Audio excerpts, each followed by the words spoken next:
All right, I got roped into an athletic event on Saturday morning, and I was with my son. Like a competition? Yeah. And it was cornhole. Big cornhole tournament.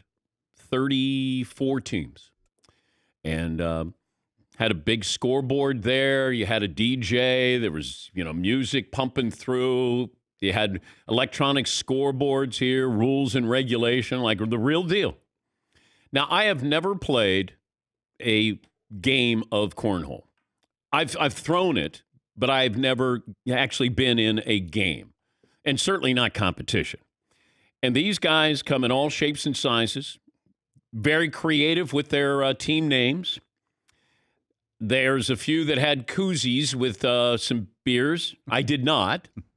I was sober throughout. That was going to be my first question, was actually if you were allowed to drink beers whilst playing. Yeah.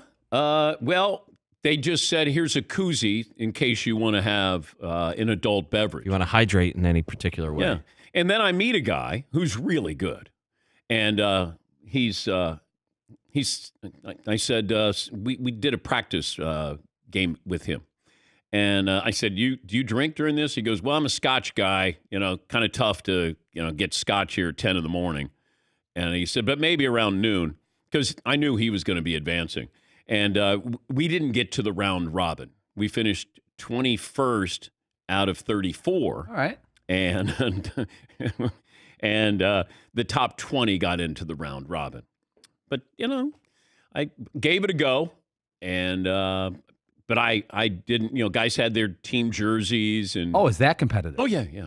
Yeah. Guys who are on the circuit. Yeah, there were some there are guys that this is what they do, it looks like. And they make it look so easy. Like, you're just going zip, zip, zip, zip, zip, zoop, zoop, doop, doop, doop. There'd be times when I would hit my son in the knee or something. You throw the beanbag and, sorry about that. Oh, is this a warm-up for the Olympics? Like, no. This might be a one and done. Might be one and done. Yes, Eden.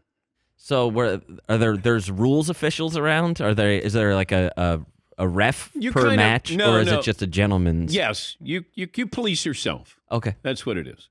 Yes, Todd? Is there a big trophy, financial reward, other than someone saying, wow, you're really good at cornhole? No, I think there's some kind of financial reward. I know the previous year it was $3,000 for the winner. And you had people who came from New York and New Jersey and Pennsylvania. Like, it was real. It was a big deal. But they had the music there. And we lost 21-2 one time. We won 2, we lost 2. But I just didn't want to get shut out. Yeah, see. Did you have a team name? I think we were Shuck and Awe or something. I don't know. Like an oyster reference? I don't. But a lot of people played off of cornhole, and there was one team name called the Wrong Hole. Right. Yeah. Wow. Got it. There was. We wanted to be CornHub. We thought that my son said, why didn't we use CornHub? It's a deep cut reference. Yes, it is. And my wife came up with the team name and submitted it. And then we started seeing all these names, and then we're like, we're so white bread square here. Shuck and Awe. Yeah, Shuck and Awe. If it was CornHub, you guys would be corn stars. Yes. But it was good. It was festive, fun, good people, and they take their cornhole very, very seriously. Yes, Paul. I played a game this week, and I've seen it before, but never participated. You take a stick and put it in the ground. The stick's probably about 4 feet high. You put a can of beer on it that's about 80% empty, and then you have frisbees, and you try to hit the stick with the frisbee, and when the beer falls, the other guy has to catch it. And it's somewhat complex when you first start playing it, but man, it's tough. I don't know what it's called, but it's a stick, almost an empty can of beer, and frisbees, and you have 2 guys on each side throwing. It's pretty fun. I have no idea what the name is. I was stunk at it. But is it a drinking game? Yeah. Well, you're drinking whilst doing it. You have to have a beer in your opposite hand. Yeah, I don't like drinking games. You don't like drink because of the results of the event, but you pretty much have to have your offhand should have a drink in it. Yeah, because I've played, guys who go, hey, we're going to play, what is it, cups or quarters? And And I go, I don't need a drinking game to drink.